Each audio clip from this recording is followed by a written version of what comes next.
profesor. Ok, bienvenidos todos al curso de Vías 3. Vamos a proceder a grabar la presentación para posteriormente compartírsela a ustedes para mayor facilidad. ¿Están de acuerdo? Entonces, Sí, profesor. la idea es grabar las presentaciones para tenerlas disponibles. Entonces, vamos a...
Bueno, muchachos, entonces, ¿se está compartiendo la presentación? Les pregunto. Sí, profesor. Sí, profesor. Okay. Bueno, muy bien. Entonces, ahora sí, oficialmente, bienvenidos al curso de Vías 3. Creo que todos son nuevos, creo que no hay repitentes, creo. Entonces, este es un escalón más en esta línea de las vías, ¿cierto? Ustedes iniciaron con vías 1, que se trataba básicamente de la parte de diseño geométrico. Vías 2, que se orientaba básicamente a la parte referente a ingeniería de tránsito. Y vías 3, que ya se refiere básicamente a ingeniería de pavimentos. En algunas universidades, pues esta asignatura recibe el nombre de pavimentos y básicamente pues es lo mismo. Entonces, con estas tres vías, la idea es que ustedes complementen entre sí esa información para que tengan claridad acerca de los diferentes escenarios que se pueden encontrar en un proyecto vial, y la idea es integrarlos todos en un proyecto de tal manera que se mire de forma integral. Entonces, vamos a hacer una presentación inicialmente, vamos a presentarnos para conocernos un poco. Vamos a hacer posteriormente una referencia de cuál es el contenido resumido del curso y posteriormente pues vamos ya a iniciar como tal. Entonces, mi nombre es Fernando Jove. Vamos a hacer la presentación acá. Fernando Jove Wilches. Soy docente de planta del Departamento de Ingeniería Civil desde hace aproximadamente unos 15 años. Ingeniero civil de la Universidad de Cartagena. Un estudio de especialización en vías terrestres de la Universidad del Cauca y maestría de Ingeniería Civil en la Universidad del Norte con énfasis en la parte de vías. Como experiencia profesional, pues compartida con la docencia, más de 20 años. Y ya docente de forma específica, más de 15 años en el programa de Ingeniería Civil de nuestra universidad.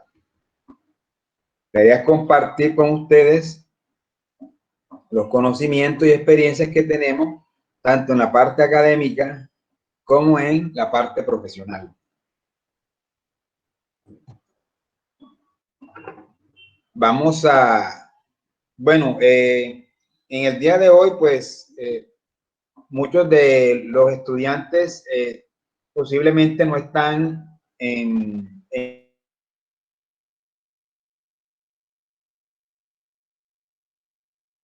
ustedes saben que todavía está el proceso de la matrícula. Incluso pues, hubo algunos inconvenientes para poder acceder a la plataforma el fin de semana. Bueno, en todo caso, con los estudiantes que teníamos en un momento, creamos el grupo. Sé que ya hay más estudiantes. La idea es que ya la próxima semana, dentro de nuestro grupo, va a estar completamente integrado por todos los estudiantes. Entonces, por eso les solicité el favor anoche de que aquellos compañeros que tuviesen conocimiento de otros estudiantes matriculados que no estaban en el grupo, pues que le mandaran el enlace en el día de hoy.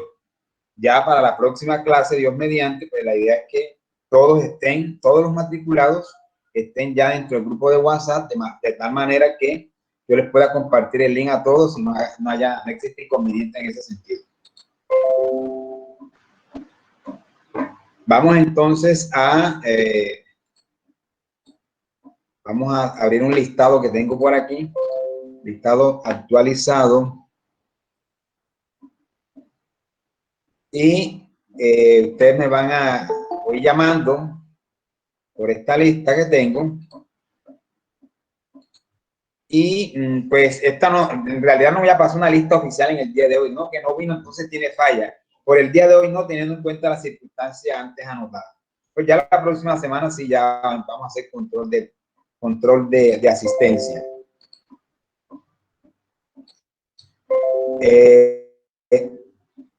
La dinámica en este momento es la siguiente. Ustedes pues, me van a decir su nombre. Bueno, el nombre lo digo yo porque voy a pasar el listado.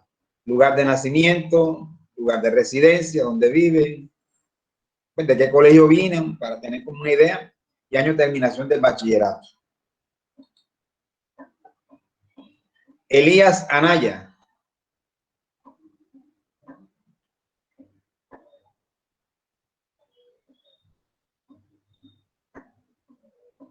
No se encuentra. Álvaro Atencia. Buenos días, profesor. Buenos días. Sincelejo Sucre.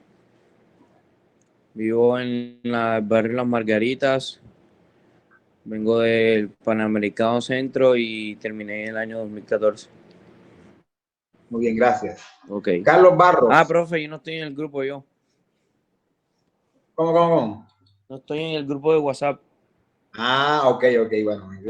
No, de todas maneras, pues ya yo me voy a dar cuenta ahora que contraste, no te preocupes, yo ahora contrasto, bueno, está bien. Contrasto ya esta lista con lo que está en WhatsApp y de pronto no alcanzo a hacerlo hoy porque tengo otras actividades académicas, pero seguramente esta semana yo salgo de eso, ya para la próxima semana no van a tener inconveniente, ¿listo? Ok, profesor. Yo lo que les estoy explicando que pues hubo algún inconveniente en eso y aún hay estudiantes que se están matriculando, entonces va a ir un poco dinámica la lista, digámoslo así. Carlos Barros.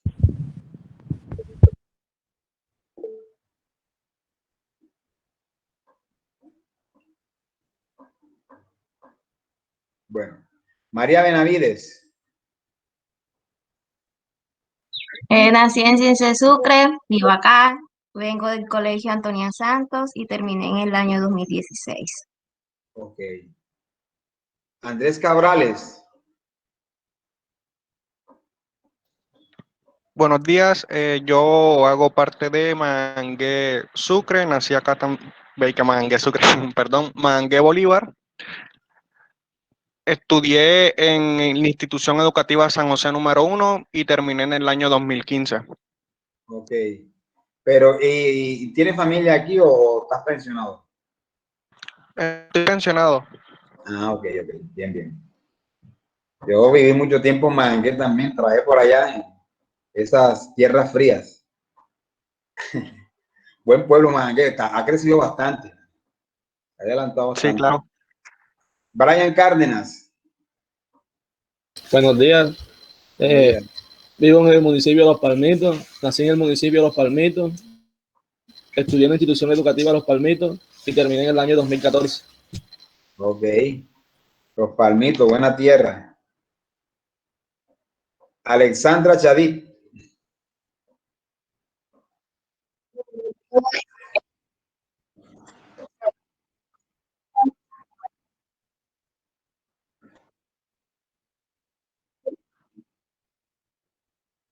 Ok. Arnold Chávez. Buenos días, profe. Pues mi lugar de nacimiento aquí en Cincelejo, resido en el barrio Bogotá. Vengo del colegio Concentración Simón Araujo y terminé en el 2014. Ok. Sebastián Contreras. Buenos días, profe.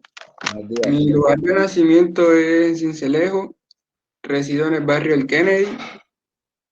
Terminé en el 20 de julio y mi año de terminación fue el 2015. Jairo Díaz.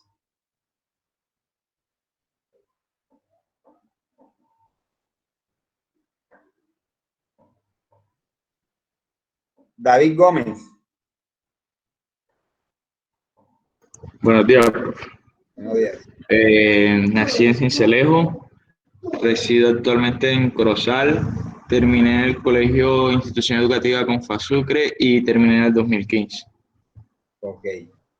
Liliana González.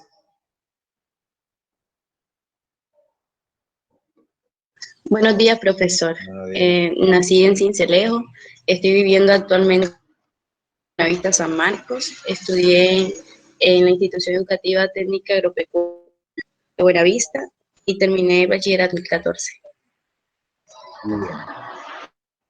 Nicole Jiménez. Buenos días, profe. El lugar de Buenos días. nacimiento es Cartagena. Ahora actualmente resido en Corozal. Terminé el colegio Francisco José de Calda en el año 2015. ¿Y el colegio Francisco José de Calda dónde queda? En Corozal. Ah, ok, ok. Andrea Martínez. Buenos días. Mi lugar de nacimiento es aquí en Cincelejo, resido aquí en Cincelejo. Soy del Liceo Panamericano y terminé mi bachillerato en el 2016. Ok. Jessica Martínez.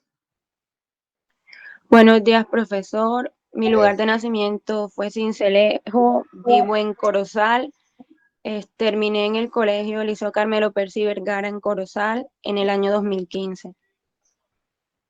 Laila Oliveros. Buenos días, profesor. Mi lugar de nacimiento fue Cincelejo, resido en San Pues, en mi colegio de Institución Educativa Mariscal Sucre y terminé en el 2016. Carol Otálvaro. Buenos días, profe. Mi lugar de nacimiento es Cincelejo Sucre. Vivo en el barrio Los Libertadores. Terminé en el colegio La Prouniversidad Estudiantil en el año 2016.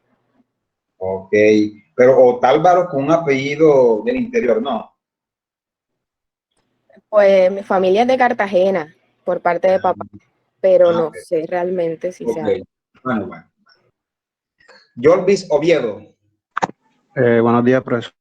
Buenos días. Mi lugar de nacimiento es Cincelejo, resido aquí en Cincelejo. Terminé en la Institución Educativa Altos de Rosario y terminé mi bachillerato en el 2016. Muy bien. David Pacheco.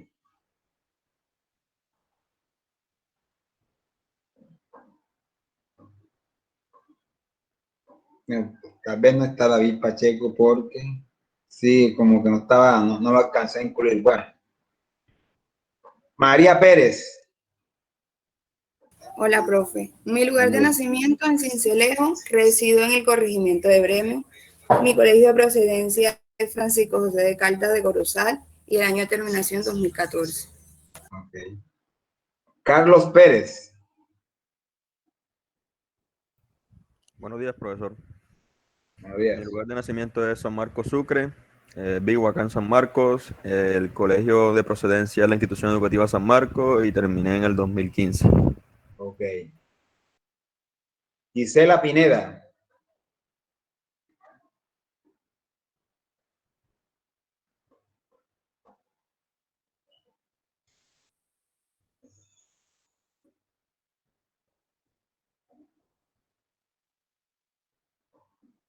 Sebastián Posada.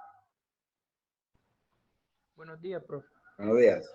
Soy de Sahagún, Córdoba. Terminé en el 2015 en el Colegio Gimnasio Nuevo Milenio. Ese colegio es en Sagún, ¿verdad? Sí, señor, así es. Ok. Sebastián Posada. Sí.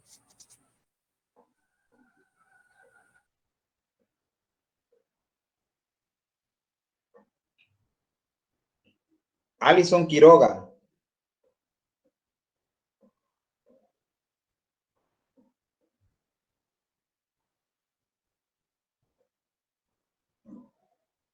Andrés Felipe Sierra.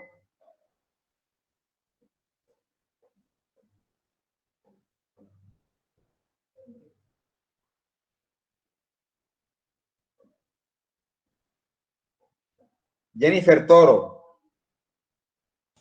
Buenos días, profesor. Buenos días. Mi lugar de nacimiento es Cocubán, Antioquia. Mi lugar de residencia es Corozal. Mi colegio de procedencia es Francisco José de Caldas de Corozal y terminé en el año 2015. Pero tiene bastante tiempo, está por aquí, ¿cierto? Sí, señor. Ya, perfecto, ok. Juan Yepes.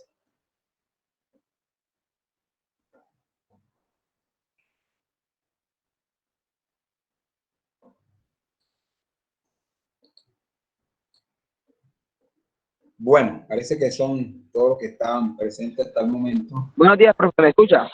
Sí, buenos días. Sí, ahora sí te escucho, cuéntame. Lugar de Cartagena. Lugar de nacimiento Cartagena, residencia Oveja Sucre, Colegio Gabriel Taboada, Santo Domingo, terminé en el 2015. Ese colegio es en Oveja, ¿cierto? Sí, señor. Ok, bueno muchachos, muchas gracias. Bueno, sí, en general, pues, la mayoría son de Sincelejo, pero hay muchos muchachos fuera, que incluso viven fuera de Sincelejo, por lo cual es muy bueno. En realidad tenemos una universidad que no solamente sirve a estudiantes de Sincelejo, sino de muchos municipios de Sucre, inclusive de municipios de departamentos vecinos. Bueno, muchachos, entonces vamos a continuar para hacer una descripción de lo que corresponde a nuestro curso de vías 3. Entonces vamos a hacer una información general de la asignatura. Nombre, pues vías 3. Ya hemos dicho que la temática a tratar se centra en lo que es la ingeniería de pavimentos.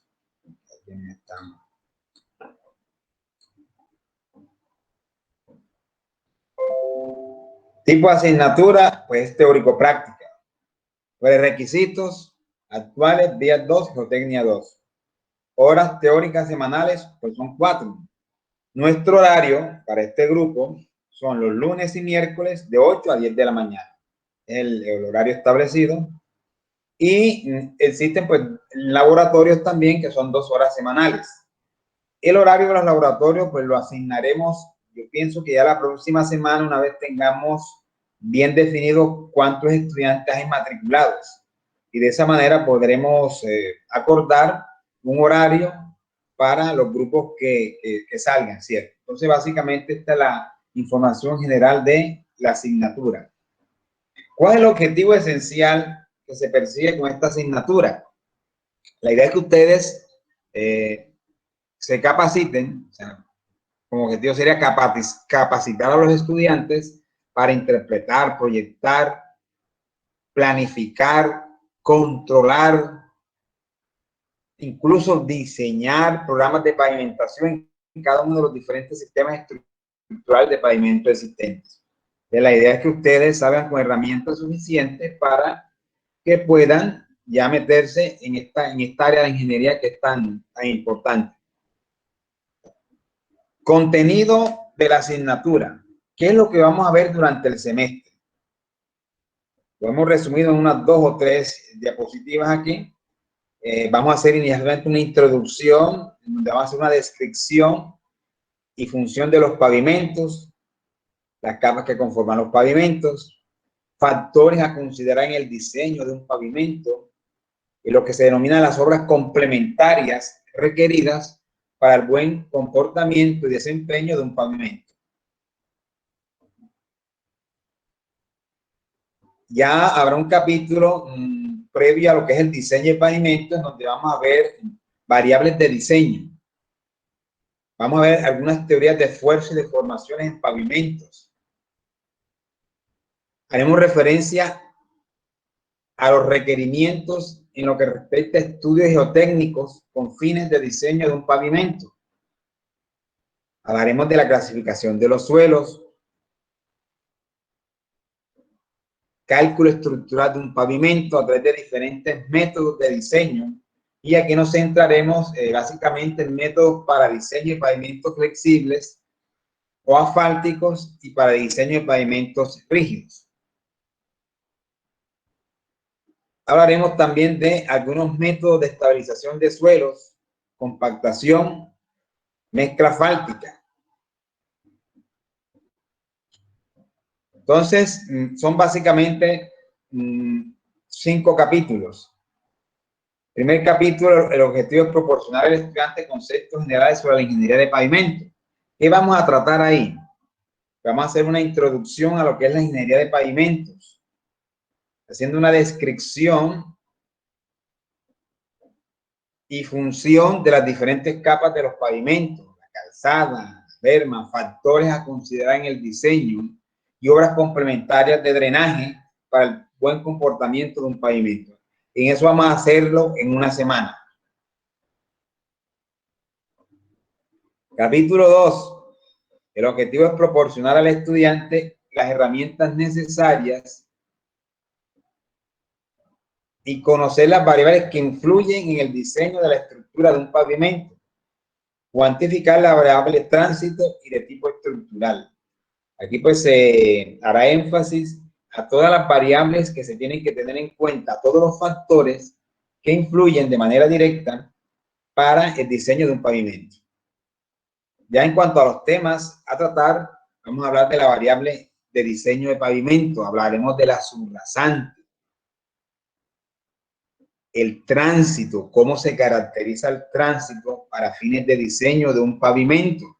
Veremos que es distinto a lo que hasta el momento ustedes han visto como tránsito.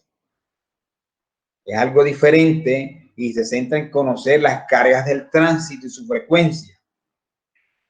Hablaremos de variables de tipo estructural, algunos elementos o factores climáticos que pueden incidir en el comportamiento de los materiales y del pavimento. Costos, esfuerzos y deformaciones en los pavimentos flexibles. Haremos de las teorías de capa, monocapa, bicapa, y haremos referencia a la teoría de tricapa. Tocaremos un poquito lo que son las leyes de fatiga, muy sutilmente, pero por lo menos haremos referencia a ellas. Miraremos lo que es la presión de inflado, presión de contacto, la carga total, la configuración de los ejes y de las ruedas. Es importante en la variable tránsito tener claridad acerca de la forma como se transmiten las cargas a la estructura. Pues todos esos detalles lo veremos en este capítulo. En el capítulo 3, la idea es, el objetivo se centra en capacitar al estudiante sobre el conocimiento y la aplicación de los diferentes métodos de diseño estructural de los pavimentos para calles y carreteras. Y aquí entraremos en este capítulo de lleno a ver los métodos de diseño más utilizados en nuestro medio, que tradicionalmente se han implementado a través del tiempo. Miraremos los métodos de diseño para pavimentos flexibles, los más utilizados en nuestro medio y con los cuales siempre hacemos algún tipo de referente, del Instituto del Asfalto, el método de la Shell, el método de la AASHTO, e inclusive en vías que tiene sus metodologías, pero a la larga basadas en el método AASHTO. Entonces veremos que el método de la AASHTO para el diseño de pavimentos asfálticos o flexibles es un método que siempre se toma como referente, teniendo en cuenta la manera como como se creó dicha metodología. Que ya en su momento veremos con detalle todos estos aspectos. En lo que respecta a los pavimentos rígidos, miraremos un método que es el método de la PCA, método de la Portland Cement Association, método de la PCA. Un método muy utilizado en Colombia para el diseño de pavimentos rígidos. Aquí haremos referencia, si no lo hacemos aquí, podríamos de pronto posponerlo para el final del curso, a teorías de esfuerzo y de formación en pavimentos rígidos, teoría de Westergaard, esfuerzo de temperatura, restricción de carga, etc.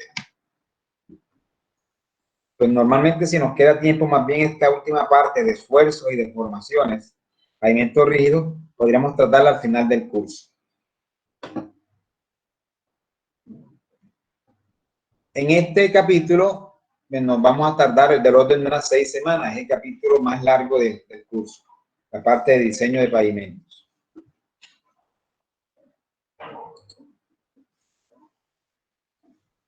Capítulo 4. Capacitar al estudiante sobre el conocimiento acerca de las especificaciones generales de construcción en carreteras.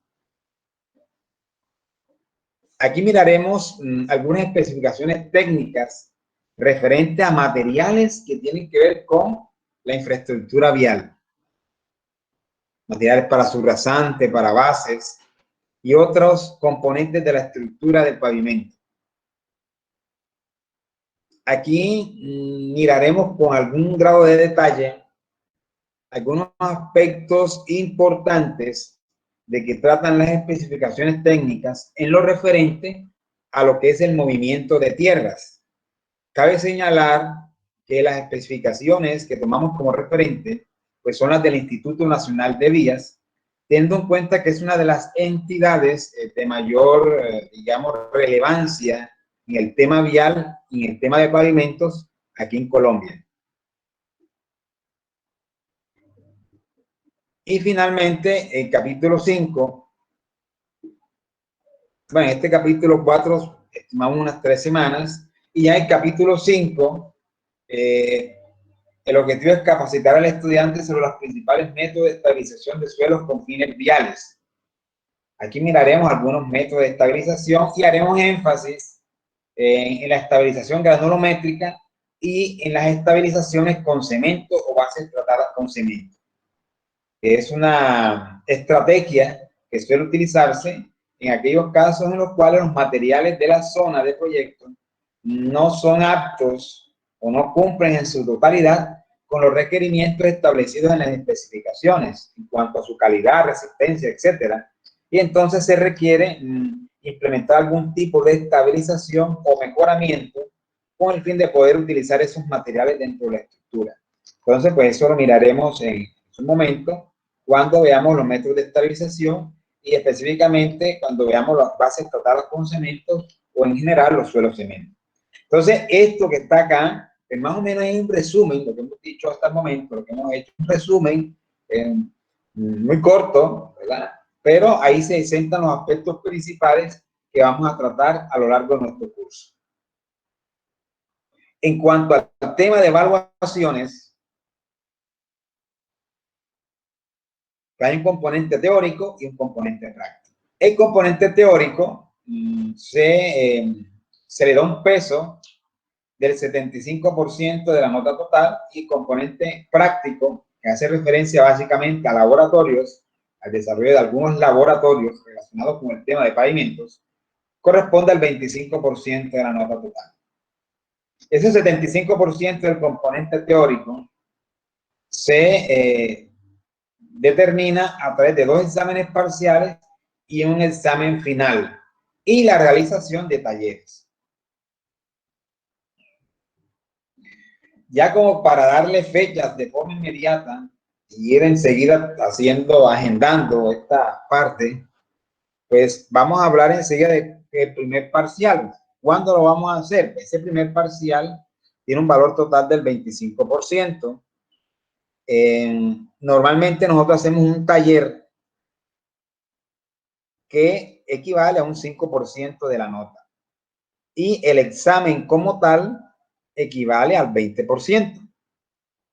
Se suma, le da 25, ese sería el primer parcial. Un taller, 5%, y el examen escrito, 20%. Sin embargo, pues, algunos estudiantes a veces pues, no presentan el taller, de pronto consideran que no es necesario. Entonces, yo lo que hago más bien lo dejo como opcional, ¿verdad? Entonces, aquellos estudiantes que no presenten el taller, yo lo que hago es que ese 5% le coloco una nota igual a la que obtengan en su parcial, como quien dice, el parcial escrito en el... Eso es lo que normalmente hacemos. Para darle fecha, pues vamos a asignar para el miércoles 14 de abril en este mismo horario, es decir, de 8 a 10 de la mañana. Entonces, tomen nota. Primer parcial, miércoles 14 de abril. Temas a evaluar. Los temas que vamos a evaluar es los que abordemos en el capítulo 1 y el capítulo 2. Capítulo 1 y capítulo 2. En eso se centran los temas a evaluar en este primer examen. ¿Listo?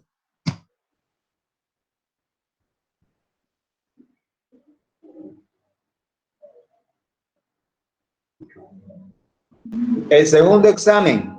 No sé si tienen alguna inquietud.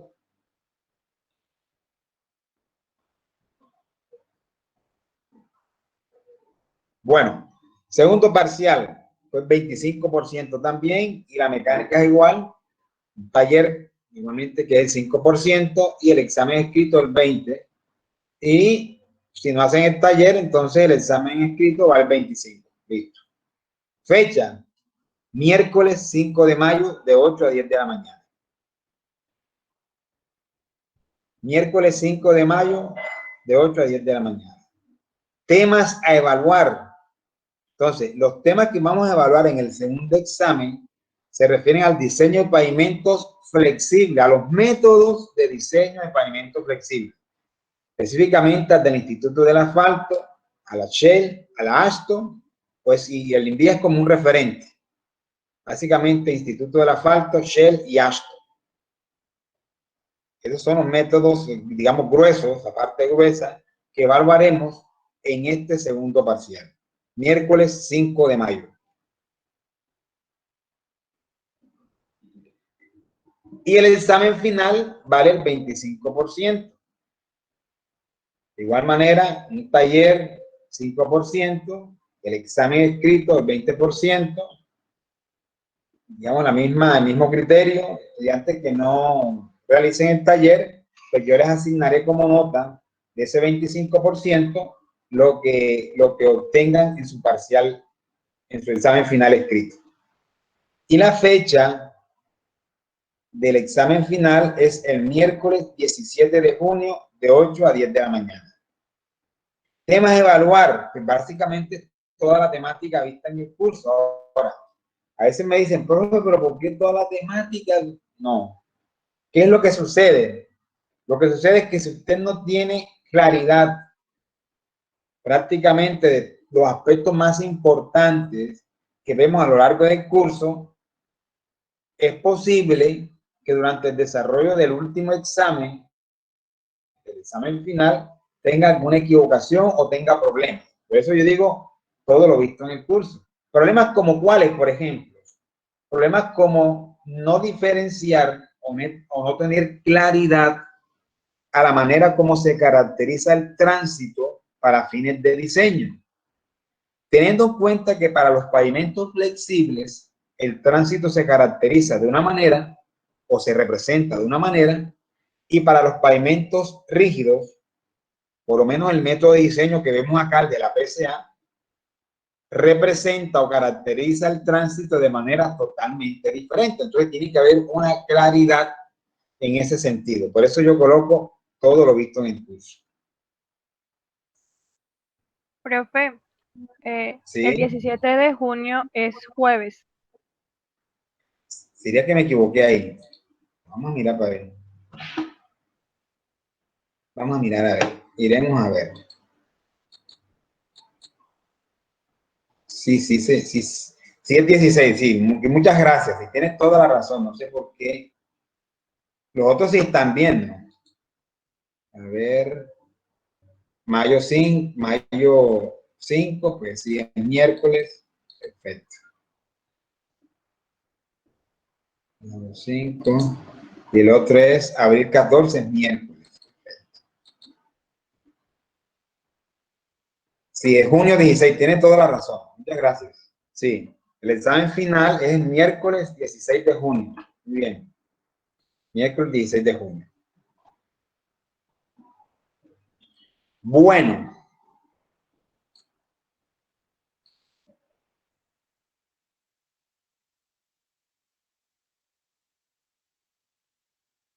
libro de referencia, aunque no es el único que se toma como referencia, pero digamos como que la parte gruesa del curso está incluida en este libro. Y es el libro Ingeniería de Pavimentos, y el autor es el ingeniero Alfonso Montejo. Este libro, Ingeniería de Pavimentos, se divide en 2 tomos, tomo 1 y tomo 2. Nos interesa para fines de vías 3, en realidad es el tomo 1. El tomo 2 no es necesario. Ese lo utilizamos para rehabilitación de pavimentos con una asignatura electiva posterior al curso de vías 3. Entonces, el libro de Alfonso Montejo, Ingeniería de Pavimentos, tomo 1. Y hay otros libros, por ejemplo, la Ingeniería de Suelo en las vías terrestres, de autores mexicanos, un libro muy bueno. Manual de diseño de pavimentos de bajos volúmenes de Invías, manual de diseño de pavimentos de altos volúmenes de Invías, especificaciones generales de construcción del Instituto Nacional de Vías, normas de ensayo del Instituto Nacional de Vías, y existen otras fuentes que nosotros utilizamos en nuestras presentaciones y que también lo utilizamos como material de consulta y de guía para este curso.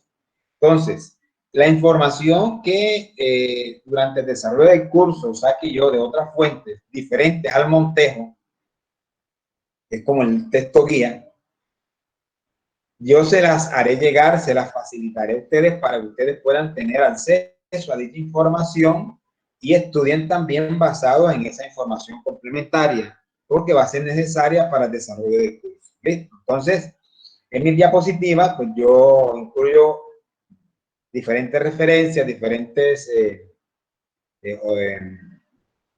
textos, libros o diferentes fuentes, y entonces quedan en las diapositivas, y eso que sea distinto a lo que esté en el Montejo, yo se lo facilito a ustedes, no van a tener ningún inconveniente.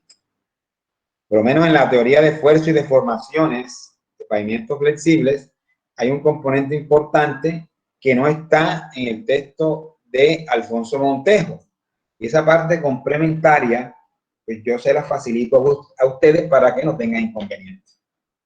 Que básicamente lo que hemos visto hasta el momento es como un resumen de los principales aspectos que vamos a tratar en este curso, y así como también pues los temas a evaluar, fechas a evaluar, y todos estos detalles necesarios para que ustedes ya vayan agendando su cuestión y no tengan inconvenientes.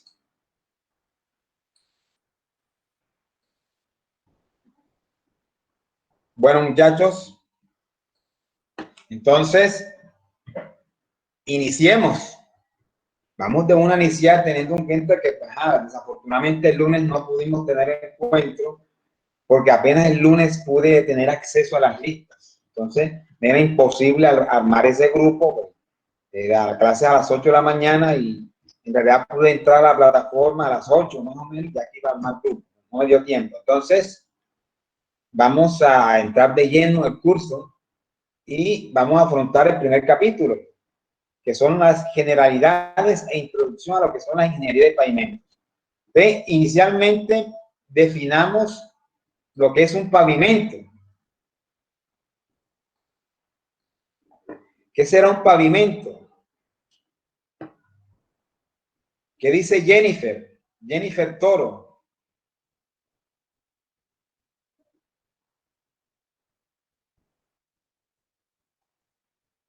¿Qué creen ustedes que es un pavimento? Pues, profe, yo diría que una carretera hecha de concreto. Bueno, una carretera hecha de concreto. Bueno.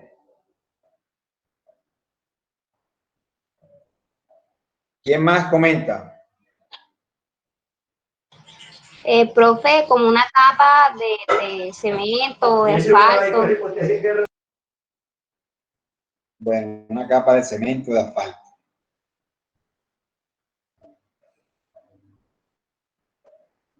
¿Quién dijo yo?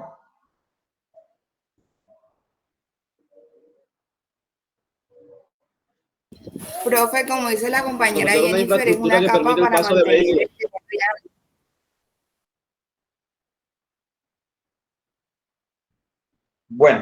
Ya ustedes están hablando de capas, ¿sí o no?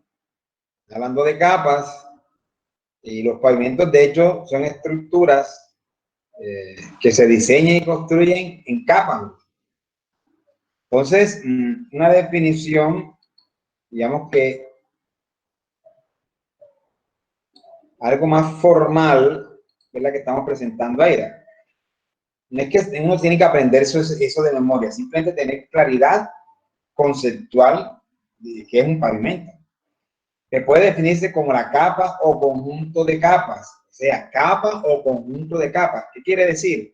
Un pavimento podría eventualmente estar conformado por una sola capa o podría estar conformado por varias capas, ¿sí o no? De materiales apropiados, comprendidas, o sea, esas capas están comprendidas entre el nivel superior de las terracerías y la superficie de rodamiento. Entonces, cuando habla de nivel superior de terracerías, eso no es otra cosa que lo que conocemos como subrasante. La subrasante, ustedes cuando vieron su curso de vías 1, seguramente utilizaron el término subrasante.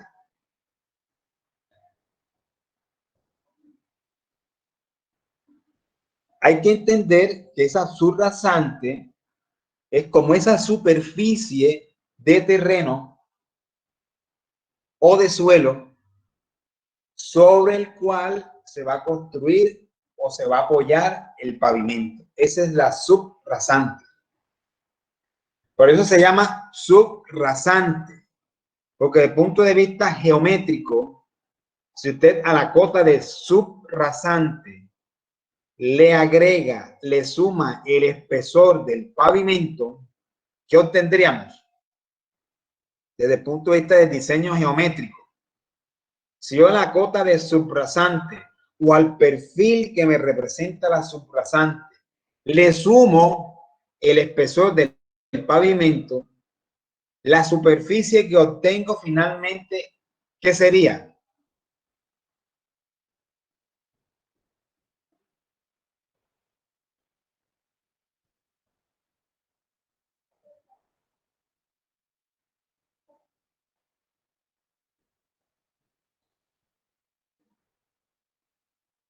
Eso inclusive hace parte de vías 1. Eso es lo que llamamos la rasante, joven. La rasante es esa superficie, ¿verdad? Ese perfil, ¿verdad? Esa superficie que representa la cota de acabado del pavimento. Esa es la rasante. La rasante le quitamos, le restamos el espesor de las capas del pavimento y obtenemos entonces una superficie que se llama subrasante. ¿Qué quiere decir? Que el pavimento es aquella capa o conjunto de capas de materiales apropiados, de características determinadas en las especificaciones, que debe estar conformada sobre la subrasante. Y entonces, la cota de acabado es lo que se llama la superficie de rodamiento. Es decir, la superficie que va a estar en contacto directo con el tránsito.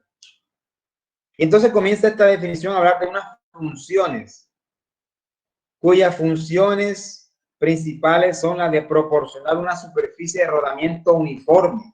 Es una característica esencial en un pavimento, que provea una superficie uniforme, de tal manera que sea cómoda al tránsito, de color y textura apropiada, resistente a la acción del tránsito, es decir, que resista el desgaste generado por ese efecto del tránsito, el contacto, la abrasión que tienden a generar las llantas del tránsito, las llantas de los vehículos. Resistencia a la intemperismo, es decir, a los factores ambientales y a cualquier otro factor o agente que pueda perjudicar la estructura. Y de manera similar, debe ser capaz de permitir una transmisión adecuada de los esfuerzos generados por el tránsito y que estos lleguen a la subrasante de manera mermada o disminuida, de tal manera que la subrasante sea capaz de resistir esos esfuerzos. Entonces, aquí en esta definición de lo que es un pavimento relacionado con la estructura como tal, de cómo está estructurado y de alguna manera cómo es que funciona ese pavimento. Entonces ya sabemos, el pavimento está conformado por una capa o un conjunto de capas, ¿verdad? Especificaciones técnicas, en unos espesores adecuados, que se apoyan en una superficie llamada subrasante, de tal manera que sea capaz de permitir de manera cómoda, segura, económica el tránsito de los vehículos, resistente a esa abrasión, a carga del tránsito, y que los esfuerzos generados por ese tránsito de alguna manera se disipen o la estructura se responsabilice de gran parte de esos esfuerzos, de tal manera que ellos lleguen disminuidos a la subrasante. Eso es más o menos lo que es un pavimento. ¿Qué características debe reunir un pavimento? Pues ser resistente a las cargas impuestas por el tránsito, ser resistente a los agentes del intemperismo, como la lluvia, el sol, ¿verdad? Presentar los rayos ultravioletas del sol, todo eso. Presentar una textura superficial adecuada, presentar una regularidad superficial adecuada, ser durable, presentar condiciones adecuadas para el drenaje. Debe existir un diseño geométrico que me permita evacuar de forma adecuada las escorrentías. Entonces el agua inicialmente cae sobre el pavimento, debe haber una sección en bombeo o en peralte que tengan cierta pendiente transversal, de tal manera que el agua corra hacia los lados de la vía, y de igual forma debe haber unas pendientes longitudinales que garanticen un adecuado drenaje. Ruido moderado, debe ser económico, presentar un color adecuado. Son varios los atributos entonces que se requieren para que un pavimento cumpla de manera adecuada su función.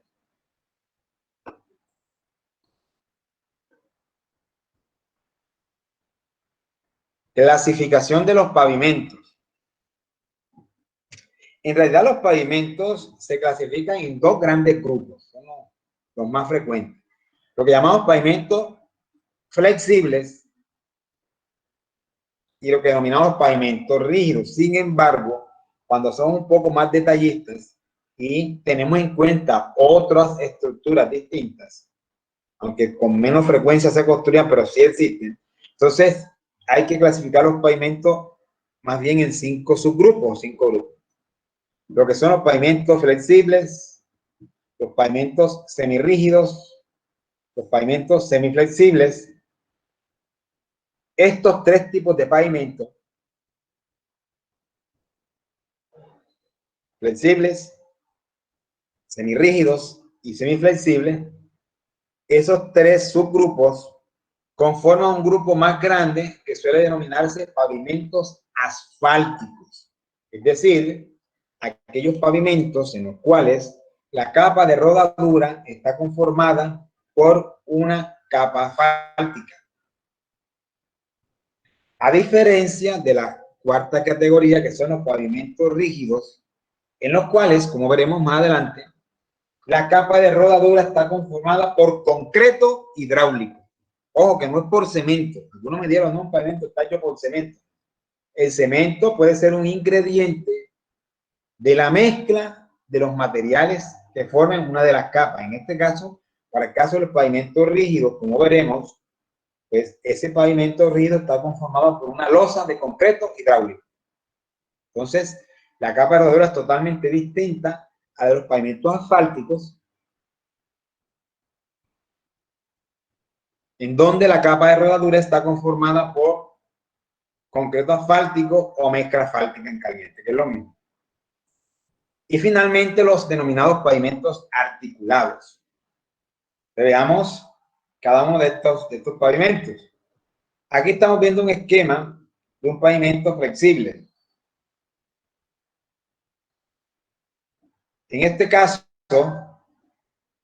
en esta sección esquemática, voy a agrandarlo un poco acá, se observa que el vehículo, fíjense, es una sección como en terraplén, ¿cierto? Aquí el vehículo está apoyado en la capa superior que corresponde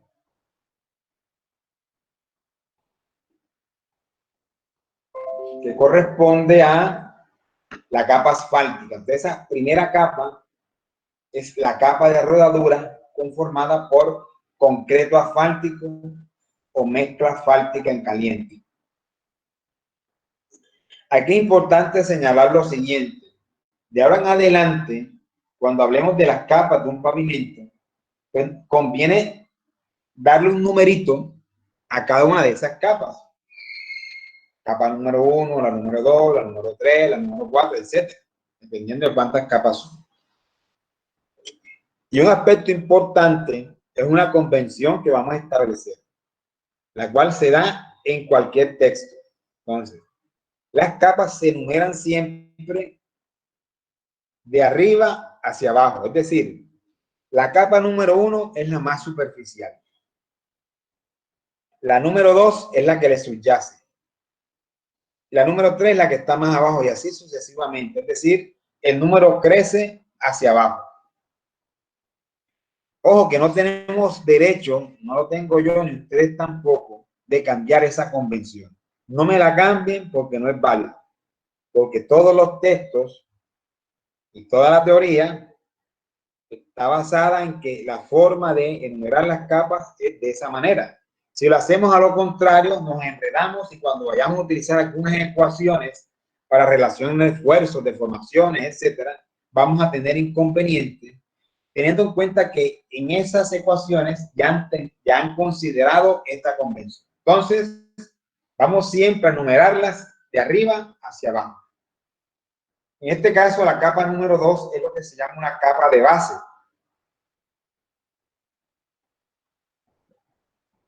Como estamos hablando de un pavimento flexible, esto sería una base granular. La capa número 3 es la subbase granular y la número 4 no es una capa que haga parte del pavimento porque es la subrasante. Cabe señalar que la subrasante no hace parte de la estructura. La subrasante es la superficie o capa sobre la cual se apoya el pavimento. En este caso, en este esquema que estamos mostrando, tenemos 3 capas en la estructura del pavimento como tal, en la estructura. La capa de rodadura, la base y la subbase. Y vamos a entender que la capa número 4 es la subrasante, es decir, es el terreno o el suelo natural. Puede que sea existente o puede que sea un material importado cuando construimos un terraplén y es la corona del terraplén. En todo caso, esa capa 4 es la subrasante. Y repito, no hace parte de la estructura, pero sí es una capa que se debe considerar y se debe evaluar sus características, teniendo en cuenta que sobre esta capa, sobre ese suelo, es que va a apoyarse la estructura.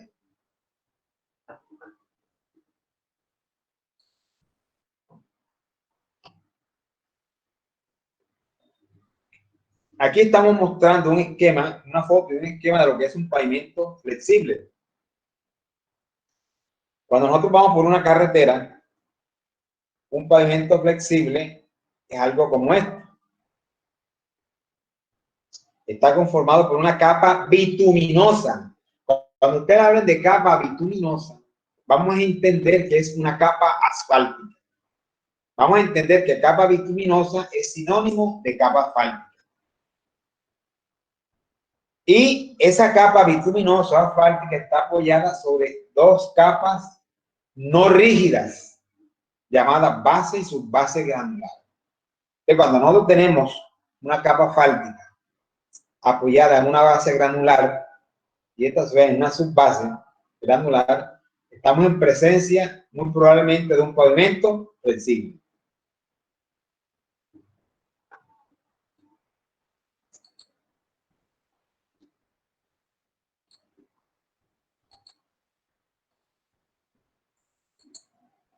Funciones de las capas de un pavimento flexible.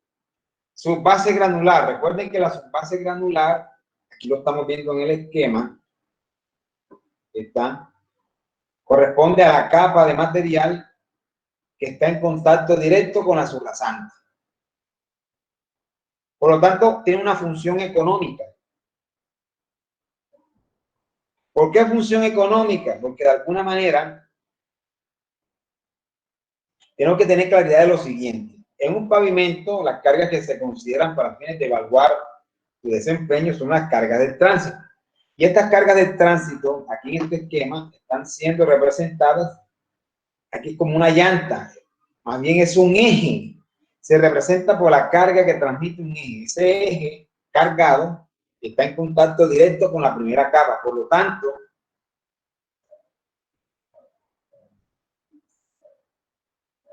los esfuerzos generados por ese eje, esa carga, van a ser mayores en la superficie.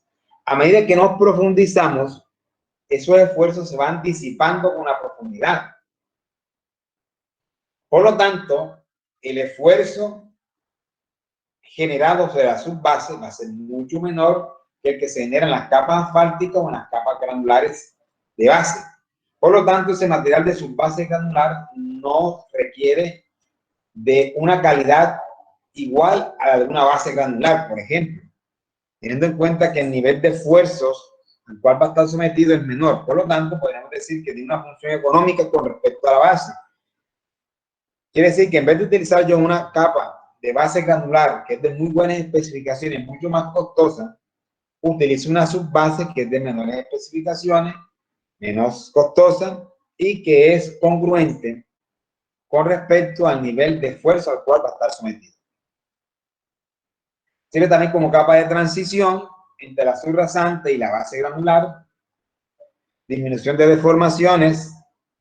Sirve también como capa de resistencia, tiene que tener cierta resistencia y cierto nivel de drenaje. Esas son las principales funciones de una subbase granular, un pavimento flexible. ¿Cuáles son las principales funciones de la base granular?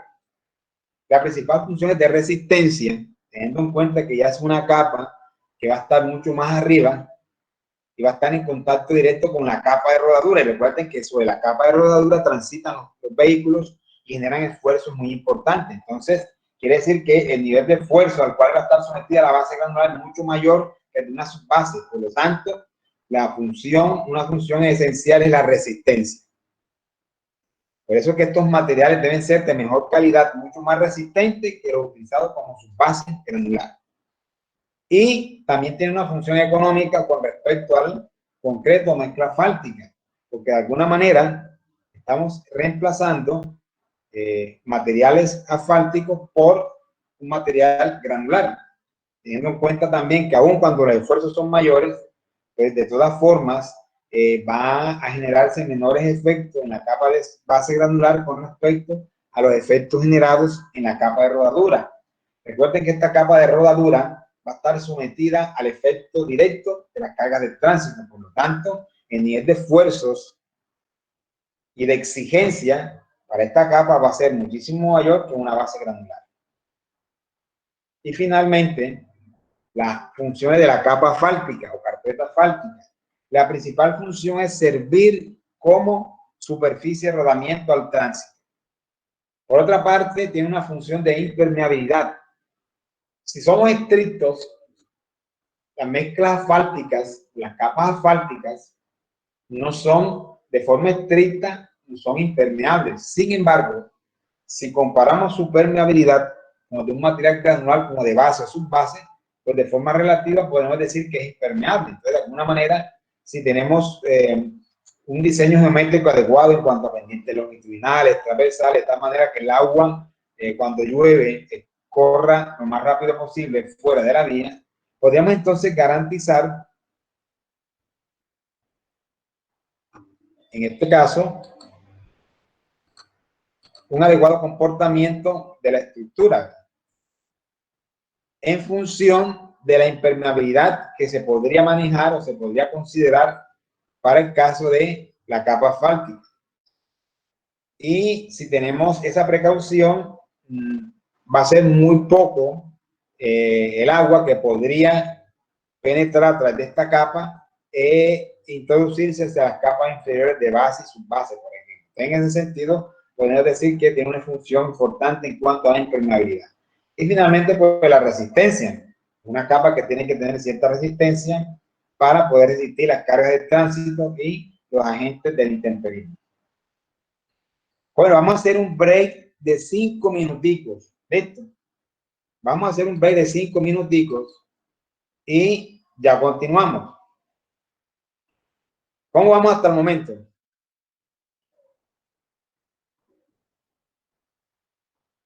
¿Sí se ha entendido? Sí, profe. Bueno, entonces vamos a dar unos 4 o 5 minuticos. ¿Listo? Son las 9:05, a las 9:10 continuamos.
Bueno, jóvenes, aquí estamos nuevamente.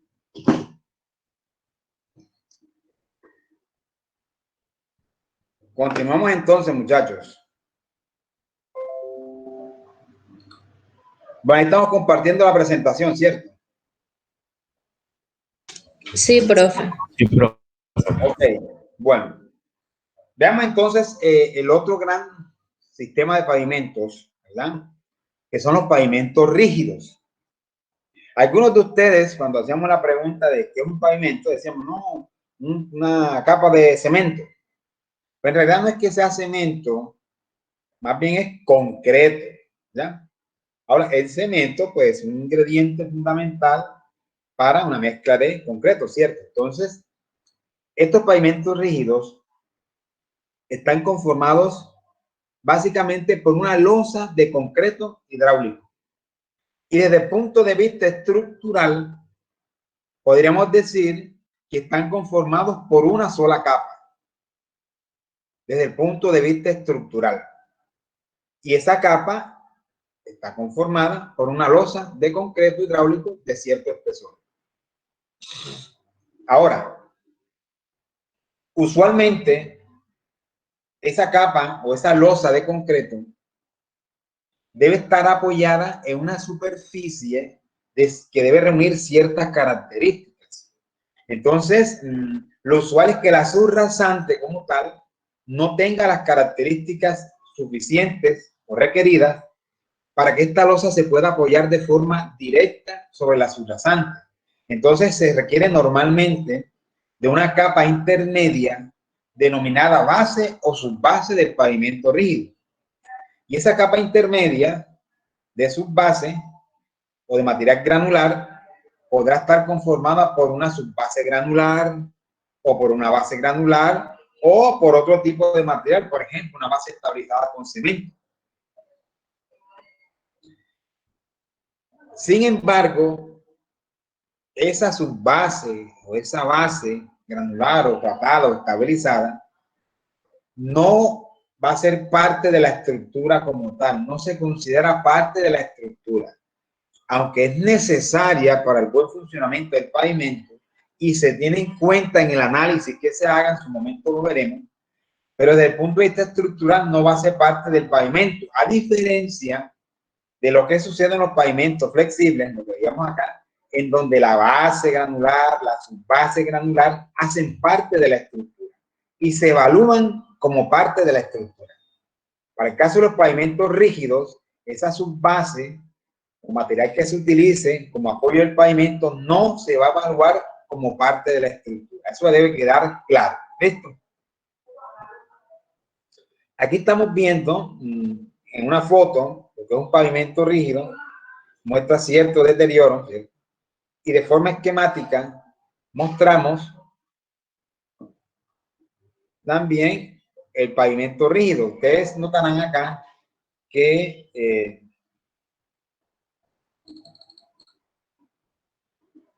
vamos a acercarlo un poco, fíjense el esquema para que veamos un detallito aquí. En un pavimento rígido, normalmente nosotros vemos esto y vemos aquí estos elementos que son unas juntas transversales y aquí una junta longitudinal. En este caso, pues seguramente esto es una calzada, de hecho, pues aquí lo estamos viendo, es una calzada conformada por dos carriles, inclusive hay bermas de 50 centímetros a ambos lados. En este caso tenemos carriles de 350, ¿verdad? Y aquí tenemos la junta longitudinal y aquí juntas transversales. Cuando nosotros veamos ya de manera particular estos pavimentos, vamos a detallar y hacer una descripción de qué consiste esta junta y cuál es su función. Aquí solamente estamos viendo cuáles son los tipos de pavimentos. Aquí vemos una foto de un pavimento rígido aquí en Sincelejo.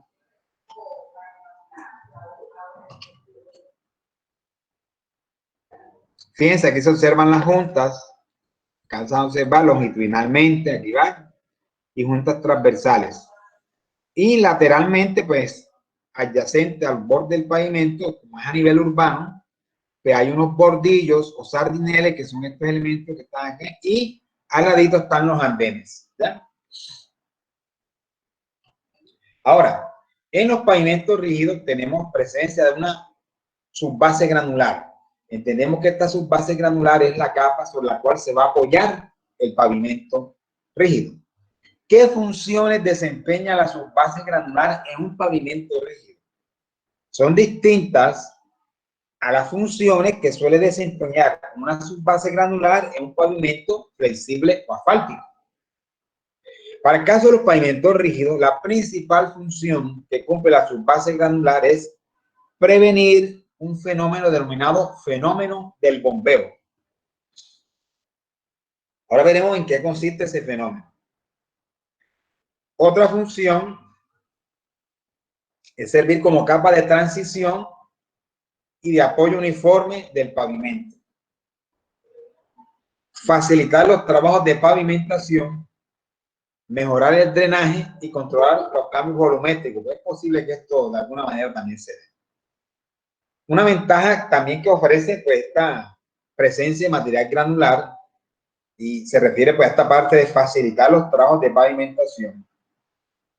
Por ejemplo, si nosotros vamos a construir un pavimento rígido, hicimos las excavaciones que había que hacer y colocamos nuestra capa de subbase granular sobre la cual se va a apoyar la losa. Si llegase a llover, uno lo que espera es que sobre esa subbase granular no haya tanto inconveniente. Hay que hacer un manejo del agua, evacuar el agua, que no se impose el agua, que no se encharque, que el agua corra de manera adecuada, y seguramente esa subbase va a tener un buen comportamiento y podríamos eventualmente trabajar sobre esa subbase aún poco tiempo después de que haya llovido, ¿verdad? No hay problema. No se va a formar lodo, no se va a formar barro porque es una subbase granular.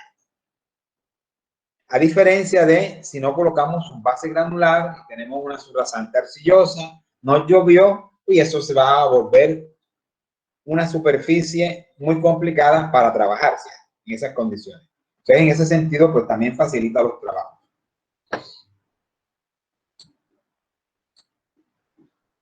Aquí estamos viendo la misma foto que mencionábamos.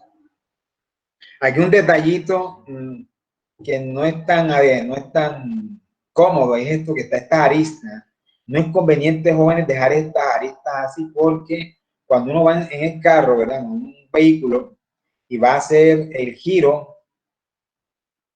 para no tener incomodidad, crear incomodidad o de pronto montar las ruedas traseras sobre esta arista, uno tiene que abrirse un poco y entonces corre el riesgo de pronto de colisionar con otro vehículo o de pronto tener algún impasse con un motociclista. Bueno, entonces conviene, muchachos, que en lo posible no dejemos estas aristas de esta forma, que esto sea una curva un poco más suave, de tal manera que el vehículo al momento de generar la curva no se encuentre con esta arista y monte sus llantas traseras sobre aquí, generando incomodidad, inclusive pues hasta peligro de algún evento.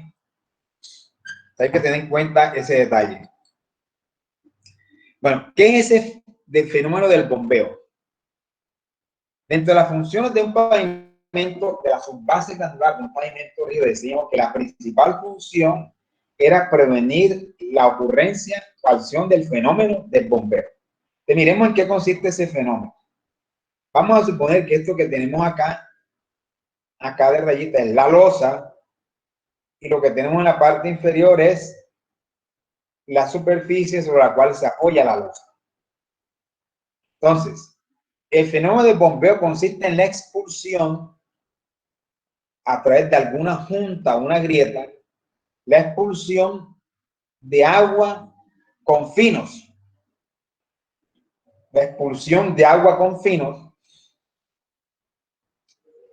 cuando pasa una carga pesada, cuando pasa un vehículo pesado. Se puede generar este fenómeno, que existe una expulsión de agua con finos. ¿Cuándo se produce el fenómeno? Para que el fenómeno se produzca, deben coincidir varios elementos. ¿Cuáles son los elementos que deben coincidir de forma simultánea para que se pueda llevar a cabo el fenómeno del bombeo? Primero, que tengamos materiales susceptibles de la ocurrencia del fenómeno. Ahora, ¿cuáles son esos materiales susceptibles? Aquellos materiales que tengan un componente importante de finos arcillosos. Si tiene un componente importante de finos arcillosos, es un material candidato para que se genere el fenómeno del bombeo. Pero eso no es suficiente. Se necesita también presencia de humedad o presencia de agua. Se necesita presencia de agua y además que existan cargas pesadas transitando con mucha frecuencia sobre ese pavimento. Entonces, si existen esos tres elementos de forma coincidente en el tiempo, solo requeriríamos una junta con algún inconveniente, una fisura, y se va a producir el fenómeno de bombeo. Entonces, ¿qué pasa cuando se produce el fenómeno? Cuando se produce el fenómeno, este fenómeno de esta expulsión de agua con lodo, lo que va a generar es pérdida de material de apoyo. Va a generar entonces una especie de socavación en la parte inferior de la losa. Al final, la losa va a trabajar como un voladizo y eso es imposible que nos trabaje de forma adecuada y se va a generar entonces deterioro importante de esa losa generada por el fenómeno de bombeo. Entonces, ¿por qué entonces la función principal es prevenir la acción del fenómeno de bombeo en una subbase granular en un pavimento rígido? Bueno, de estos tres aspectos que hemos nombrado, que exista presencia de agua, que existan materiales de apoyo susceptibles a la ocurrencia del fenómeno y cargas pesadas, de esos tres aspectos, ¿cuál creen ustedes que es el aspecto sobre el cual podríamos los ingenieros tener control? O tener mayor control.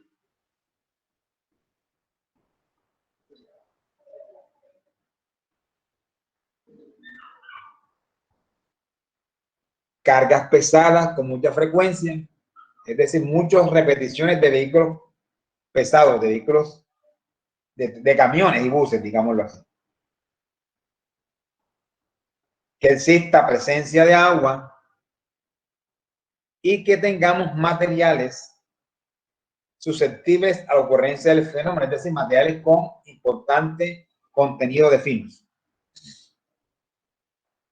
De esos tres aspectos, ¿en cuál tendríamos mayor capacidad para poder intervenir?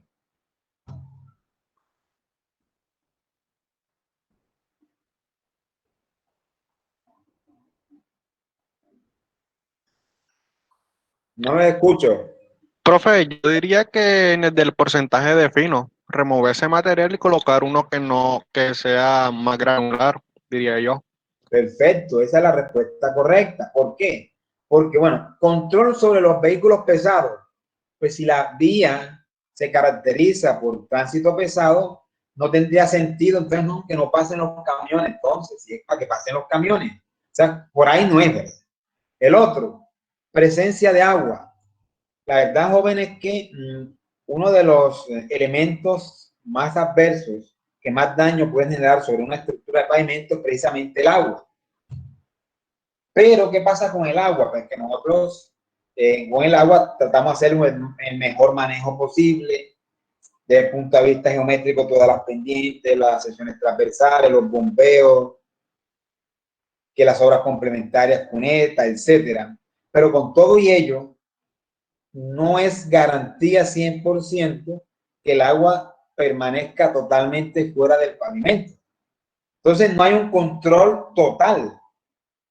Entonces tampoco es por ahí. Entonces nos centramos en la capa de apoyo. Entonces tenemos que proveer una capa de apoyo no bombeable. A veces se denomina así. Es un material no bombeable. Es decir, un material que tiene unas características tales que no es posible o es muy difícil que se genere el fenómeno de bombeo, teniendo en cuenta que los finos que hacen parte de ese material son muy escasos y también teniendo en cuenta las características de plasticidad de esos finos. Entonces, ahí radica la clave del asunto, en proveer un material de base con muy buenas especificaciones de tal manera que no se genere el fenómeno de congelación. Muy bien.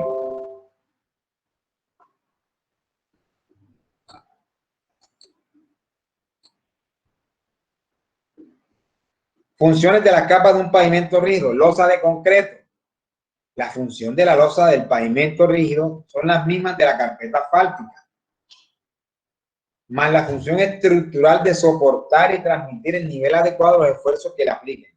Entonces, la capa o la losa de concreto, un pavimento rígido, pues ya hemos dicho, es la capa que hace parte de la estructura. O sea que ella debe ser capaz, ella solita, desde el punto de vista estructural, de resistir las cargas del tránsito y transmitirlas a las capas inferiores en una magnitud muy pequeña, de tal manera que se genere un daño muy pequeño, por lo tanto el pavimento pueda desempeñarse de forma adecuada.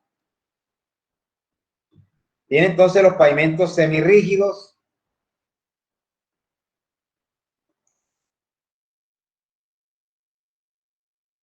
Los pavimentos semirrígidos. Los pavimentos semirrígidos tienen una configuración muy parecida a los pavimentos flexibles, es decir, una capa de rodadura, una capa de base y una capa de subbase. La diferencia de los semirrígidos es que usualmente la capa de base no está conformada por una base granular, sino una base tratada con algún agente estabilizante. Por ejemplo, con cemento. Entonces, en este caso podríamos tener una capa asfáltica, base tratada con cemento y subbase granular. Eso podría ser una configuración de pavimento semirrígido. Hay una diferencia entre un pavimento semirrígido y un pavimento semiflexible. Entonces, se los voy a dejar de tarea a ustedes para que me investiguen, averigüen, indaguen qué diferencias hay entre un pavimento semirrígido y un pavimento semiflexible. Ahí que encuentran. Esa les queda a ustedes de tarea. Diferencia entre un pavimento semirrígido y un pavimento semiflexible.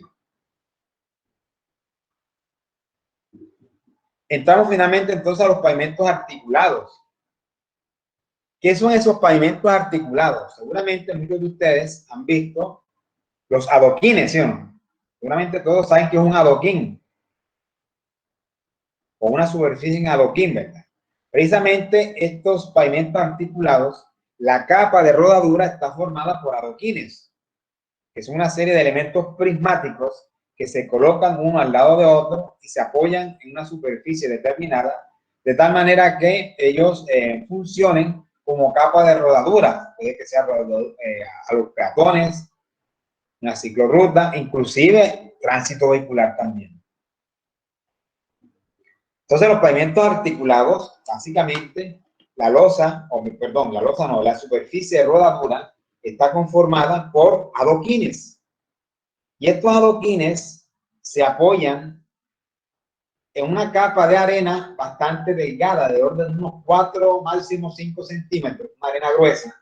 Ellos se colocan ahí, se apoyan ahí, y esa arena se apoya a su vez en una capa de base o de subbase, dependiendo de la estructura que se provea. Un aspecto importante a tener en cuenta en estos pavimentos articulados es que ellos deben ser convenientemente confinados de forma lateral. Se requiere entonces un elemento confinante, como el mostrado aquí, podría ser un bordillo, para que estos elementos queden debidamente confinados y trabajen en conjunto. Si usted no le coloca ese bordillo, pues no hacemos nada, porque fácilmente esos adoquines se van a levantar, porque hay que tener en cuenta que ellos no se pegan con cemento o con mezcla, ellos se colocan sobre la capa de arena y no van pegados entre sí, van colocados uno al lado del otro. Entonces necesitamos un elemento confinante de tal manera que ellos puedan trabajar en conjunto y que el sistema no se deshaga, porque si no, no hay nada que hacer. Ahí vemos algunas soluciones para el caso de pavimentos articulados. Dependiendo de la forma del adoquín, esto a veces adquieren, digamos, modulaciones bastante atractivas desde el punto de vista arquitectónico, ¿cierto? Que generan un efecto muy agradable, utilizados de pronto en parqueaderos, incluso también en zonas de calzada, también son utilizados. Aquí, por ejemplo, vemos un pavimento articulado en el acceso, en un carreteable, ¿verdad? Por ejemplo, un acceso a una finca podría ser, ¿vale? Y la apariencia es muy bonita. Aquí en este caso estamos viendo que transversalmente hay también una especie de elemento confinante cada determinada distancia, de tal manera que estos adoquines trabajen de forma adecuada en conjunto. Una ventaja que ofrecen es que cuando se van a hacer reparaciones puntuales o de pronto cambio de ductería, de alcantarillado, de acueducto, simplemente es levantar los adoquines, hacer la intervención y se repara de manera fácil. No hay que romper pavimento ni nada de eso. Y los mismos adoquines pueden reutilizarse nuevamente. La desventaja, pues, ya que para el caso de, por ejemplo, de carreteras, no son muy convenientes, teniendo en cuenta que primero es como que poco práctico colocar un bordillo corrido a lo largo de toda la vía, además de ser peligroso. Y lo otro es que debido a su configuración, esta capa de rodadura no es tan cómoda. No es tan cómoda al tránsito y genera un ruido bastante importante. Entonces, no es muy utilizado en carretera porque no es muy práctico y además por el factor ruido también.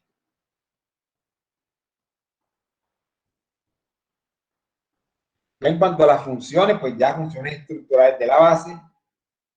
La base pues tiene una función estructural, podría estar colocada sobre la subrasante, ¿cierto? Inclusive esta base podría estar dividida a su vez en dos tipos de material distintos. Una subbase granular apoyada sobre la subrasante y una base granular como tal. Y sobre esa base, la capa de arena, que suele ser una arena gruesa, que es sobre la cual se va a apoyar de forma directa los adoquines.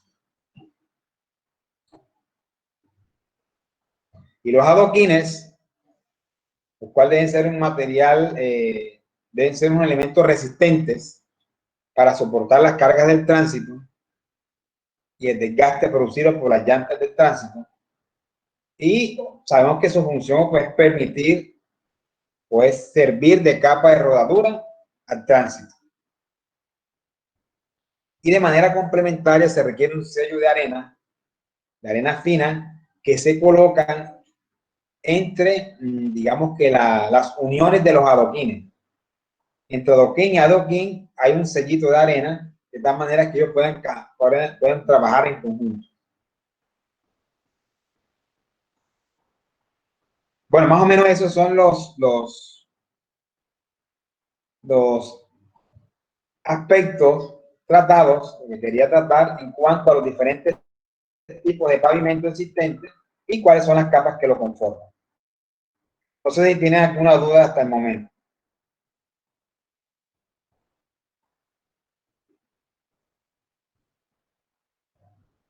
¿Inquietudes? Yo tengo una pregunta. Cuéntame. ¿De qué depende qué tipo de pavimento debemos escoger? Más que todo, bueno, por ejemplo, en el centro de Sincelejo, ¿por qué escogieron adoquines? Bueno, es una pregunta muy interesante.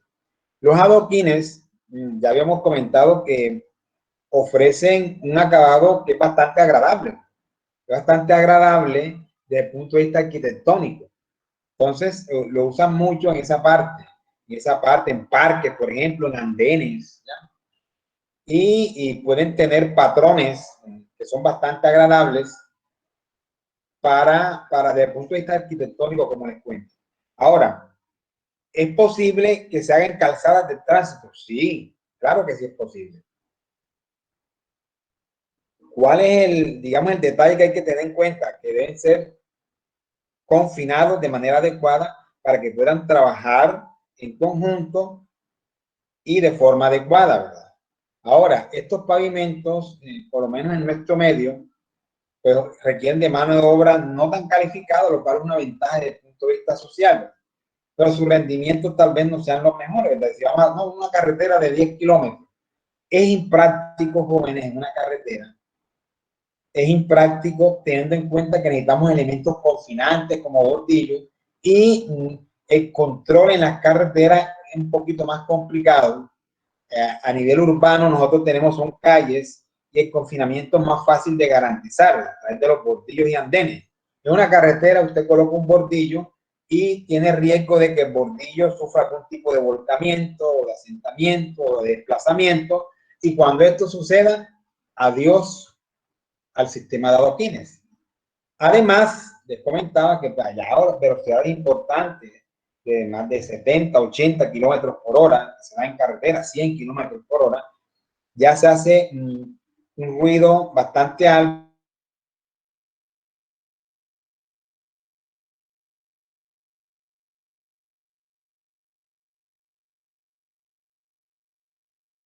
Para el caso de proyectos viales urbanos, ¿verdad?, en donde desde el punto de vista arquitectónico se requiera este tipo de solución. Ya cuando hablamos de pavimento rígido, flexible y escoger cuál es, pues pueden ser diferentes las estrategias. De pronto hacer un análisis compartido desde el punto de vista técnico y económico. Hay cuál nos conviene más. Hay que tener en cuenta la durabilidad de estos materiales. Las capas de rodadura de concreto hidráulico que se utilizan en los pavimentos rígidos suelen ser mucho más durables que las capas de concreto asfáltico. Entonces, todos esos son aspectos que hay que tener en cuenta. El espesor final de las capas del pavimento también puede ser un punto importante a tener en cuenta. Y el deseo del cliente también. Entonces, son muchos aspectos. Posteriormente, de pronto podría responder de manera más detallada a esta pregunta cuando ya ustedes tengan conceptos más claros, que ya avancemos en el curso. Entonces me haces esa pregunta de pronto al final y ya de pronto todos tendríamos más argumentos para entender esa situación, ¿ya? Entonces, la pregunta es muy interesante. Entonces, te la contesto por el momento de esa forma, así un poco parcial, no completa, porque no tendría sentido que yo comenzara a profundizar si no hemos abarcado esos temas todavía. ¿Listo? Ok, profe, gracias. Bueno, hablemos entonces un poco de los factores de diseño. Uno de los factores de diseño más importantes para diseñar un pavimento es el tránsito. ¿Qué nos interesa del tránsito? Para el dimensionamiento de los pavimentos nos interesan las cargas más pesadas. Son las cargas más pesadas las que me interesan. Que se esperan en un carril denominado carril de diseño, es decir, el carril más crítico. ¿Cuál es el carril de diseño? Es el carril más crítico. El carril más crítico de una calzada. Una calzada puede estar conformada por 2 carriles, 3, 4 o más. Depende ya desde el punto de vista geométrico. Entonces, existe un carril dentro de la calzada que es más cargado. Ese es el carril de diseño. Y entonces me interesa a mí evaluar cuáles son los vehículos más pesados que hacen uso de ese carril de diseño y qué características tienen esos vehículos en cuanto a su configuración de ejes, en cuanto a cargas características, para yo poder establecer cuál es el daño que esas cargas de tránsito podrían generar en ese pavimento. Entonces, cuando hablamos de las cargas más pesadas, y aquí vamos a comenzar, oye, ¿cómo que cargas más pesadas? ¿Cuáles son las cargas más pesadas? Entonces, ya desde este momento, vamos a comenzar a ver conceptos muy particulares de la ingeniería de pavimentos que van a diferenciar la manera como caracterizamos el tránsito para fines del diseño del pavimento, que la van a hacer diferente a la forma como ustedes han caracterizado el tránsito hasta el momento. Ustedes en cuanto al tránsito, claro, ¿no? El tránsito promedio diario, el número de camiones, el número de motos, número de vehículos livianos, de camperos, de automóviles. Ustedes lo han visto más bien desde ese punto de vista, cuántos, como que cuantificar cuántos de cada clase, para lo que es la ingeniería de tránsito. Aquí, más que eso, aunque sí es necesario saberlo, me interesa además qué cargas se manejan. Entonces, de manera inmediata les comento que para fines de evaluación del tránsito, con fines de diseño de un pavimento, tenemos que considerar únicamente aquellos vehículos que en realidad puedan generar un daño sobre el pavimento. ¿Cuáles son esos vehículos? Son los denominados vehículos comerciales. Nosotros vamos a hablar mucho aquí de los vehículos comerciales. Para diseño de pavimento nos interesan vehículos comerciales únicamente. ¿Cuáles son los vehículos comerciales? Los vehículos comerciales son todos los buses y busetas que ustedes se imaginen y todos los camiones que ustedes se imaginen en las diferentes configuraciones. Conclusión: los vehículos comerciales están conformados única y exclusivamente por buses y camiones, básicamente buses y camiones. En nuestro medio, buses y camiones. Y dentro de los buses meta la categoría tanto de buses como tal y de busetas. Por lo tanto, los vehículos más livianos no se tendrán en cuenta para fines de determinación de las cargas de tránsito en un pavimento. ¿Y cuáles son los vehículos más livianos? Todos los automóviles que usted se imagina de las diferentes marcas, automóviles, camionetas, camperos, pick-up, microbusetas. Todas estas categorías que he mencionado hacen parte de los vehículos livianos. Por lo tanto, no se tendrán en cuenta para fines de la evaluación del tránsito de un pavimento, para el diseño de un pavimento. Bueno, si las motos menos se tienen en cuenta. Da lo mismo que pasen 3 motos a que pasen 100 millones de motos. No se tienen en cuenta las motos. Listo. Para fines del cálculo estructural, estamos hablando del cálculo estructural de un pavimento, es decir, del diseño de un pavimento. No se va a tener en cuenta qué motos. No me interesa cuántas motos, no me interesa cuántas camionetas, ni cuántos automóviles, ni cuántos camperos, ni cuántas microbusetas.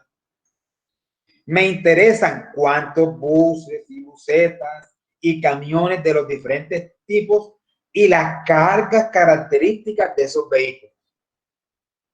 Entonces comenzamos a hablar ya de ejes. Me interesa entonces las cargas más pesadas por eje. Entonces las cargas las vamos a caracterizar por eje.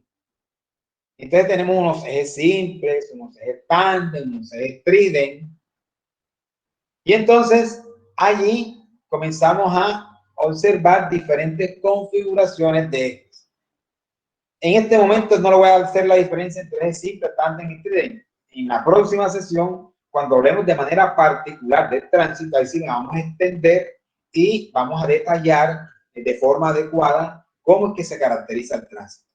Pero ya en este momento vamos a tener claro que los vehículos que se van a tener en cuenta son únicamente los comerciales. Buses, busetas y camiones. ¿Listo?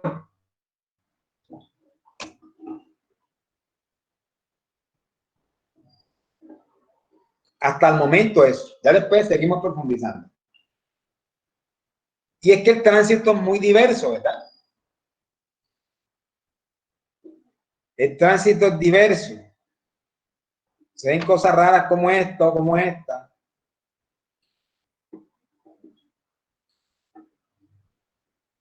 Lo más heterogéneo que podemos ver, de las cosas más heterogéneas, es el tránsito, ¿cierto? Entonces, como es tan heterogéneo, los métodos de diseño han implementado una manera para estandarizar ese tránsito. Más adelante vamos a ver cómo es que se estandariza el tránsito para fines de diseño. ¿Qué otro factor es importante? Tenemos la subrasante. La subrasante es la superficie sobre la cual se apoya la estructura. Entonces, como parámetro de evaluación de esta capa se emplea la capacidad de soporte o resistencia a la deformación por esfuerzo cortante o a las cargas del tránsito. Me interesa entonces hacer una caracterización geotécnica. Por lo tanto, cuando se va a diseñar un pavimento se requiere previamente de un estudio geotécnico. Hay que hacer unos sondeos o unos apiques, tomar muestras de suelo, hacer ensayos a veces de campo o de laboratorio, de tal manera que podamos caracterizar esos suelos de subrasante y poder obtener parámetros de resistencia. ¿Cómo se llama el parámetro de resistencia? Ya en su momento lo miraremos. Otro factor, el clima. Los factores climáticos que en el medio colombiano mayor incidencia tienen en desempeño de un pavimento son las lluvias y los cambios de temperatura. Lluvias y cambios de temperatura. Las lluvias tienen mayor incidencia en las capas no tratadas, es decir, en las capas de base o subbase granular y en la subrasante. Y la temperatura ejerce su mayor efecto en las capas tratadas o capas cementadas. Por ejemplo, las capas asfálticas, unas losas de concreto, que son aspectos que hay que tener en cuenta para fines de diseño. Son factores importantes. Otro factor, los materiales que harán parte de la estructura. Los materiales que harán parte de la estructura son factores que tenemos que tener en cuenta. No es lo mismo un pavimento rígido que un pavimento flexible, ¿verdad? Los materiales son distintos y hay que considerar las características de cada material.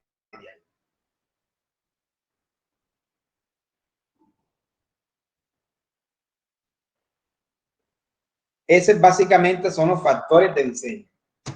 Repito que cada uno de estos factores vamos a verlo de manera detallada. Veamos ahora en estos 10 minuticos que hacen falta las obras complementarias de drenaje. Simplemente vamos a mencionar y a mirar cuáles son las principales obras de drenaje que podemos encontrar en una estructura y que aunque se llamen complementarias, tenemos que tener claro que son obras necesarias para el buen funcionamiento, para el buen desempeño y la durabilidad de un pavimento. Y hablamos entonces del bombeo. Ojo, que este bombeo no tiene nada que ver con el fenómeno de bombeo. Este es el bombeo geométrico. Inclinación lateral que se genera porque se deja en la sección transversal de tal manera que el agua pueda evacuarse desde el eje hacia los bordes. Ese bombeo es necesario para que exista un adecuado drenaje. Entonces, aunque no es una obra hidráulica como tal, pues termina siendo un elemento importante para el drenaje, el bombeo. Los bordillos. Los bordillos también me permiten interceptar el agua de escorrentía que de la calzada puede correr a través de los taludes, erosionando estos taludes para el caso de los terraplenes o secciones en balcón. Entonces, en estos casos, cuando tenemos susceptibilidad a erosión de estos materiales, conviene proyectar unos bordillos que son elementos paralelos que van por el borde de la calzada y su objetivo es, el fin es poder conducir el agua hasta un sitio de descarga donde ya no haga daño sobre el pavimento, sobre la estructura. Los bordillos, a diferencia de las cunetas, se proyectan del lado del terraplén o del balcón, como se ve aquí. En cambio, las cunetas van del lado del corte. Tenemos los lavaderos, que son estructuras que permiten la evacuación. Incluso esos bajaderos pueden llevarse a cabo o implementarse en los sitios donde se va a evacuar el agua proveniente de un bordillo. Ahí podría proyectarse un lavadero, que es un un elemento que puede ser hecho con concreto ciclópeo o con concreto simple o reforzado, y su función es permitir el tránsito, el paso del agua para que ésta se evacúe de una obra previa, que puede ser una alcantarilla, puede ser una cuneta, puede ser un bordillo, como de tal manera que este revestimiento que se utilice evite la erosión al pasar el agua a través de esta superficie.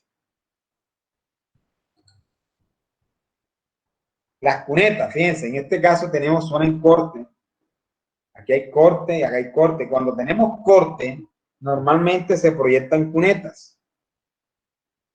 O no aunque no necesariamente siempre que hay corte hay cuneta, pero cuando hay cuneta, normalmente van del lado del corte. Si no existiera cuneta aquí, el agua correría por este borde y erosionaría esta zona, ¿verdad? Y esa erosión va a generar problemas en la estabilidad de la banca. Con el tiempo se va a llevar la banca, ¿verdad? Va a ser intransitable. Entonces, en ese sentido son importantes estos elementos, las cunetas. La vegetación es otro elemento importante para que exista un adecuado drenaje y se evite la erosión de los taludes. En este caso, estamos viendo, además de ser, de presentar un aspecto muy agradable y muy amigable con el medio ambiente, la vegetación es fundamental para el revestimiento de taludes, tanto en corte o ladera, o tanto en terraplén o ladera como en corte.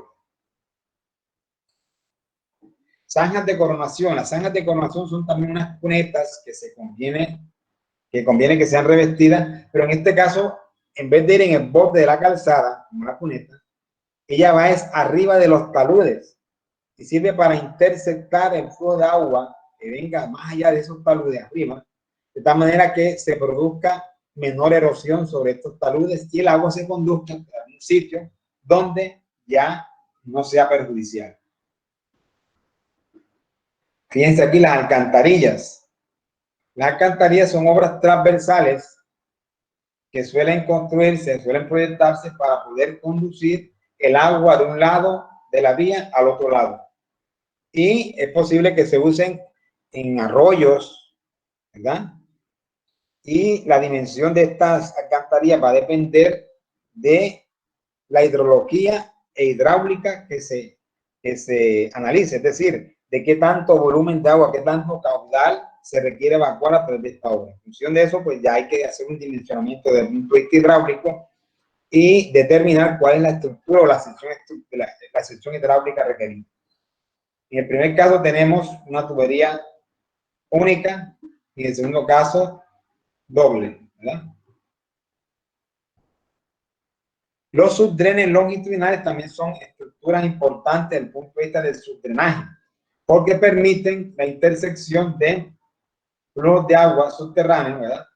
Que si no existiera la obra, se acumularían en la zona adyacente al borde de la vía y esto puede generar problemas de estabilidad, no solamente de los taludes, sino de la misma banca. Ahí está, pues, un subdren longitudinal. Se utiliza en nuestro medio mucho lo que se llama filtro francés, que es el que está mostrándose aquí. El filtro francés consiste básicamente en que se cava la zanja, se coloca el material de filtro o la tela de filtro, mejor, el geotextil, se coloca el geotextil y de manera, digamos, cuidadosa, se van colocando el material granular, que básicamente son piedras, cierto tamaño, de manera que sea permeable, y se forra finalmente esas piedras con el geotextil, de tal manera que solamente entre el agua y entre en partículas finas y el agua pueda correr por gravedad, teniendo en cuenta la pendiente que hay que establecer a este filtro a través de una tubería perforada en la parte inferior que es capaz de conducir el agua que llega al filtro.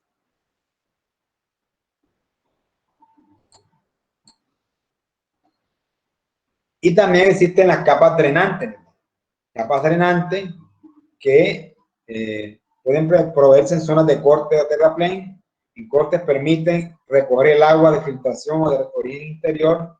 En terraplén, sobre suelos compresibles entre el terreno natural y el cuerpo del terraplén. Entonces podríamos proyectar este tipo de drenajes. Y como obras complementarias, ya no de drenaje, sino de infraestructura, podemos hablar de los muros de contención, que son estructuras que se suelen utilizar en topografías onduladas o más bien montañosas, donde tenemos en condiciones geométricas bastante desfavorables y se requiere contener un material. Contener un material que si no se hace de esta forma no hay manera de poder generar un talud adecuado teniendo en cuenta los accidentes geográficos y topográficos que existen. Dentro de los muros de contención, pues tenemos los muros de contención de concreto, puede ser ciclópeo o reforzado, en este caso. Muros de contención en gaviones, sobre todo en obras hidráulicas, y inclusive con otros elementos. Muros en tierra armada o reforzados, otros elementos. Bueno, jóvenes, eso era lo que quería exponerles en el día de hoy. Esta presentación pues se las compartiré para que puedan tener acceso a ella.